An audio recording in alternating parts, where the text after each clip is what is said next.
Vášeň zberateľov dvojeurových mincí zašla až tak ďaleko, že sa na ne chodia pýtať do bežných novinových stánkov. Tam sú na zberateľov zvyknutí a vedia presne, čo chcú. Ide najmä o mince, ktoré boli vydané v malých európskych krajinách ako San Marino či Monako. Zaujímajú sa a taktiež si zberajú a odkladajú, takže vymieňajú si. Boj o euromince dokonca v poslednej dobe prinútil zberateľov zmeniť miesta, na ktorých donedávna vzácne kúsky nachádzali. Živým príkladom je aj pán Roman.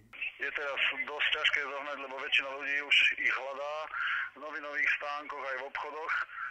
Najlepšie sa hľadajú na benzínových čerpadlách, kde sa otočí väčšie množstvo aj zahraničných turistov. Na internete sme našli inzerát ponúkajúci dvojeurovú mincu zo San Marina za 5,50 €.